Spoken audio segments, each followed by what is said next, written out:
एक समय की बात है। एक बड़े और ऐश्वर्यशाली राज्य के राजा के पास एक बहुत ही शाही हाथी था, जिसे वह बेहद प्यार करते थे और हर दिन उसे अपने महल के पास के घास के मैदान में चरने के लिए भेजते थे।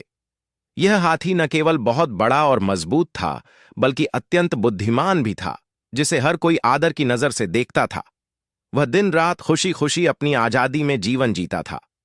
हाथी को घास के मैदान में खेलने और मस्त रहने का बहुत शौक था, लेकिन आजकल उसकी जीवन में कुछ कमी सी महसूस हो रही थी। एक दिन हाथी घास के टीले के पास चर रहा था कि तभी उसने एक आवाज सुनी। यह आवाज किसी शेर, बाघ या जंगली जानवर की नहीं, बल्कि एक छोटे से कुत्ते की थी, जो महावत की बची हुई थाली से खाना खा रहा था।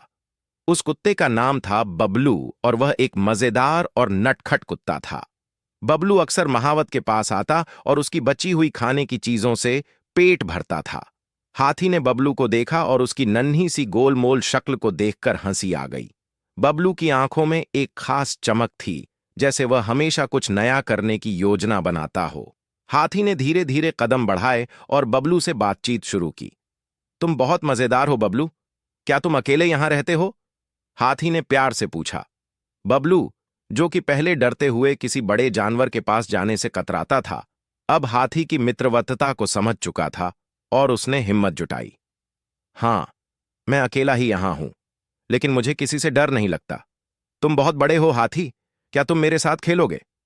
हाथी ने हंसते हुए कहा, तुम छोटे हो, लेकिन दिल से बड़े हो। मैं जरूर तुम्हारे साथ खेलूंगा।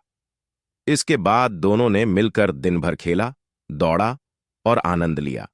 अब हाथी को अकेलापन महसूस नहीं होता था, क्योंकि उसके पास एक दोस्त था, एक नन्हा सा कुत्ता जिसका नाम बबलू था। धीरे धीरे दोनों अच्छे दोस्त बन गए और उनका साथ दिन प्रतिदिन बढ़ता ही गया। महावत को भी किसी तरह की परेशानी नहीं थी, क्योंकि वह जानता था कि हाथी और बबलू अच्छे दोस्त बन चुके हैं। वह खुद भी बबलू को कभी कभी खाना दे देता था और हाथी के पास रहने की अनुमति देता था। एक दिन पास से एक किसान गुजर रहा था और उसने देखा कि बबलू हाथी के साथ खेल रहा है। किसान को बबलू पर दया आ गई और उसने महावत से पूछा, क्या आप मुझे इस कुत्ते को दे सकते हैं? मैं इसे अपने खेत में पालना चाहता हूं। महावत ने कोई विरोध नहीं किया और बिना किसी सोच विचार के किसान को बबलू दे दिया। यह सुनकर हाथी का दिल टूट गया। वह अब अकेला था। उसका दोस्त बबलू चला गया था। हाथी ने खाना पीना बंद कर दिया। वह न तो कुछ खाता था, न पानी पीता था और न ही घास के मैदान में घूमता था।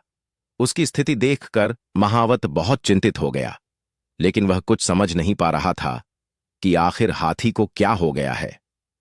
राजा ने एक दिन हाथी का हालचाल जानने के लिए महावत से पूछा और उसने बताया कि हाथी पिछले कुछ दिनों से बहुत उदास और बीमार सा लग रहा था। राजा ने तुरंत शाही चिकित्सक को बुलवाया। चिकित्सक ने हाथी की अच्छी तरह से जांच की और कहा, महाराज, शाही हाथी शारीरिक रूप से बिल्कुल स्वस्थ है, लेकिन उसकी मानसिक स्थिति ठीक नहीं है। ऐसा लगता है जैसे उसने किसी प्रिय मित्र को खो दिया है।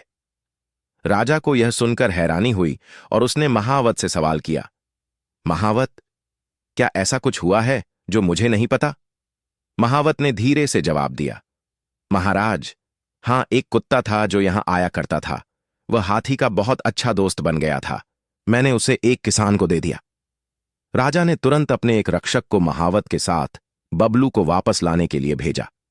रक्षक और महावत जल्दी ही किसान के पास पहुंचे और बबलू को वापस लाए।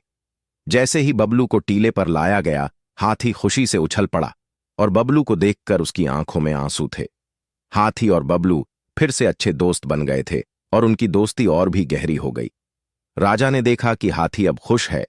वह फिर से पहले जैसा जीवन जीने लगा था। राजा को यह समझ में आ गया कि सच्ची दोस्ती केवल शारीरिक दूरी से नहीं मापी जाती, बल्कि यह दिल से दिल तक होती है। कहानी की सीख, सच्ची दोस्ती समय, स्थान और परिस्थितियों से परे होती है।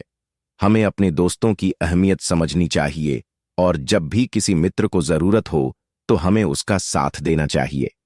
दोस्ती एक अनमोल धरोहर होती है और इसे कभी भी हल्के में नहीं लेना चाहिए।